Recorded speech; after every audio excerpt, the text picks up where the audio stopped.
Olá amigos, amigas, colegas de trabalho, aeronautas. Estou aqui para esclarecer um pouco sobre a lei do aeronauta, a nova lei do aeronauta, lei 13.475, de 28 de agosto de 2017. Pode o tripulante de voo trabalhar sob registro em carteira ou prestando serviço por pessoa jurídica? Como está essa relação? Fique ligado.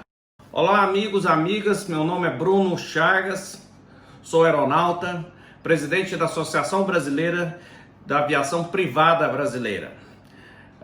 Estou aqui para esclarecer esse assunto. Vamos logo ao artigo 20, a redação original do artigo 20 da Lei 13.475, que é a Lei do Aeronauta. Artigo 20, o caput. A função remunerada dos tripulantes a bordo de aeronave deverá, obrigatoriamente, ser formalizada por meio de contrato de trabalho firmado diretamente com o operador da aeronave. Vale ressaltar que a primeira parte do caput diz o seguinte: a função remunerada dos tripulantes a bordo da aeronave. Função remunerada de quem? Dos tripulantes. Apesar que essa lei seja uma lei especial, ela não altera, ela não derroga, ela não anula, ela não apaga do mundo jurídico o nosso Código Civil, a nossa Constituição Federal. Portanto, ao analisar à luz que essa lei está especificamente relacionada ao tripulante, o tripulante, quando está prestando serviço a bordo de uma aeronave, através de uma pessoa jurídica, uma empresa constituída por ele, uma empresa registrada no Simples. Este piloto registrou a empresa para prestar serviço de pilotagem de aeronaves, inclusive com o CNAE apropriado. A relação jurídica desse aeronauta com o operador da aeronave deixa de ser uma relação entre tripulante, operador, e passa a ser uma relação contratual. Deixa de ser uma relação laboral, torna-se uma relação entre duas empresas que estão se contratando. Uma empresa, a empresa operadora da aeronave, e a outra empresa, que é a empresa do aeronauta. Portanto, a relação contratual entre duas empresas. Portanto, esse artigo 20 não se aplica para esses casos. Não existe no nosso ordenamento jurídico atual qualquer vedação para que duas empresas não possam contratar entre si, desde que o objeto seja lícito, não seja vedado em lei, seja possível. Não existe qualquer vedação. Nós temos a Lei da Liberdade Econômica, nós temos o Código Civil, em que normatiza todas as relações contratuais no Brasil. Afinal, vivemos em uma democracia. A contratação é livre. Os parágrafos seguintes, relacionados ao artigo 20 da Lei do Aeronauta, que diz que o tripulante de voo de cabine só poderá exercer função remunerada a bordo da aeronave de um operador ao qual não esteja diretamente vinculado por contrato de trabalho, quando o serviço aéreo não constituir atividade fim, e desde que por prazo não superior a 30 dias consecutivos. Essas questões do parágrafo 1º e parágrafo 2º estão intrinsecamente ligados ao caput. Prezado aeronauta, você que tem a sua pequena empresa, sua microempresa de prestação de serviço de pilotagem de aeronaves, que eu ouço na AFA, que gira em torno de 80% dos pilotos hoje estão trabalhando sob essa condição, a sua situação não se aplica ao artigo 20. Consequentemente, o parágrafo 1º e o parágrafo 2º também não se aplica por consequência. Nós, da aviação privada, da aviação geral, estamos regidos sob a égide do RBAC 91.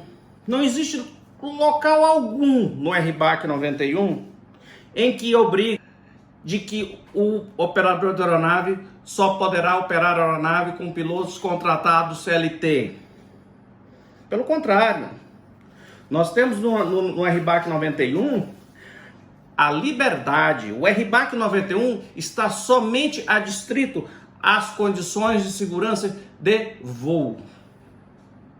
A relação contratual não é jogada na questão. A relação contratual não vem à baila da segurança de voo.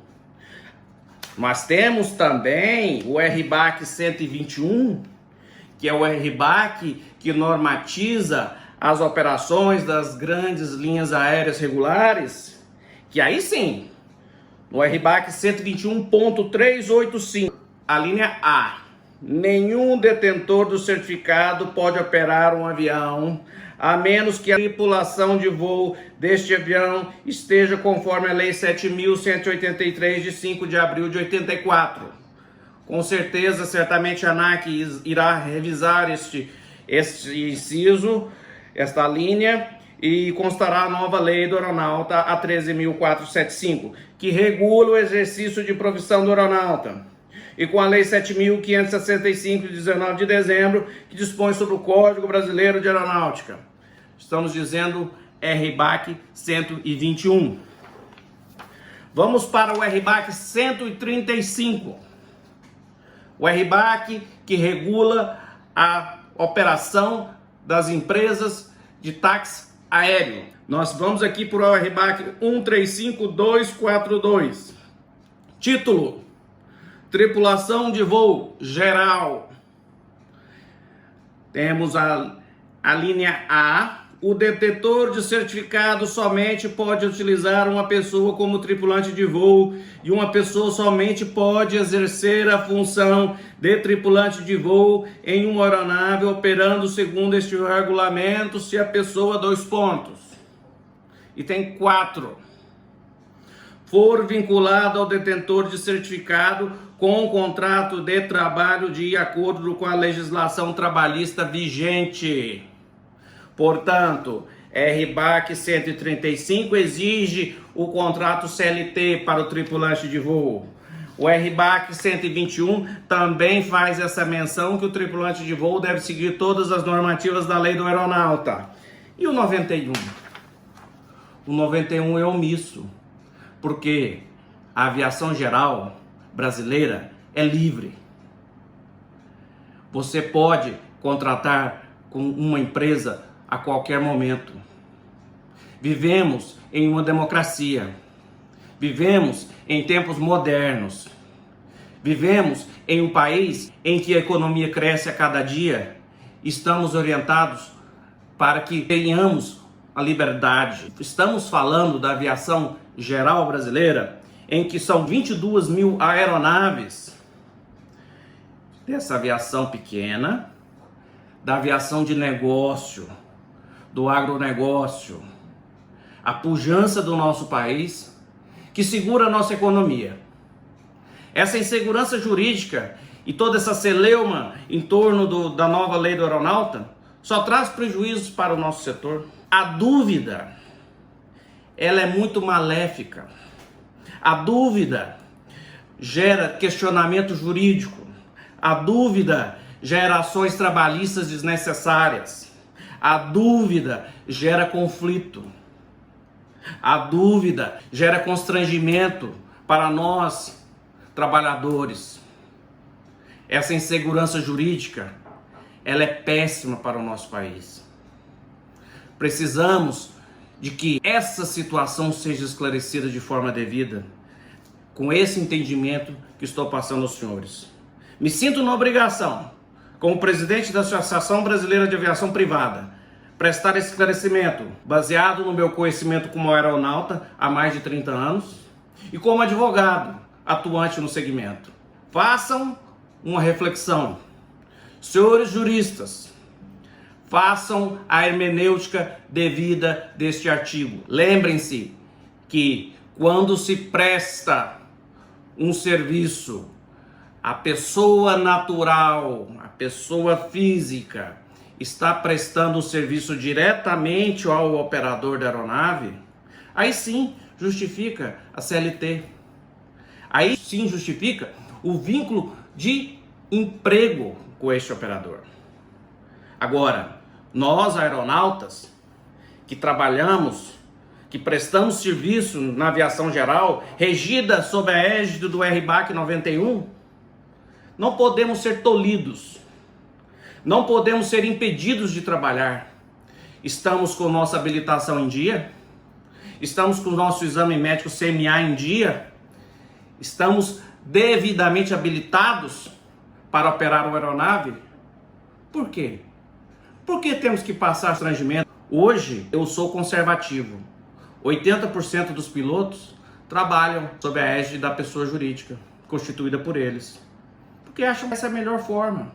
Querem ter a liberdade de desempenhar suas atividades. A aviação privada, ela não é regulamentada como uma concessão pública, que as linhas aéreas regulares estão sob essa batuta e os táxis aéreos também estão sob essa batuta. A aviação geral, regida pelo RBAC 91, é a aviação livre.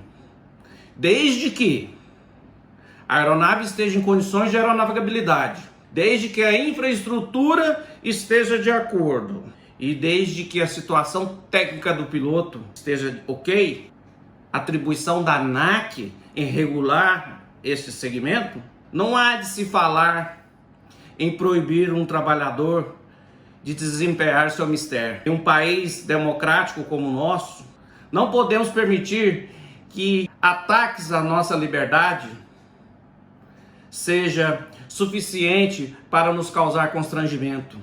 Nós criamos nossas famílias, desempenhando o nosso trabalho de forma honesta. Somos pagadores de impostos, somos cidadãos de bem. Por isso, pelo medo de represália, a maioria dos pilotos que trabalham como pessoas jurídicas não se manifestam por medo de represália da ANAC, por medo de represália do Ministério Público, por medo de represália da Polícia Federal, porque sentem ameaçados, sentem que possivelmente estejam cometendo algum ilícito e não estão. Somos todos pagadores de impostos, somos todos brasileiros de cabeça erguida. Somos todos sangue verde e amarelo e temos honra de ser brasileiro.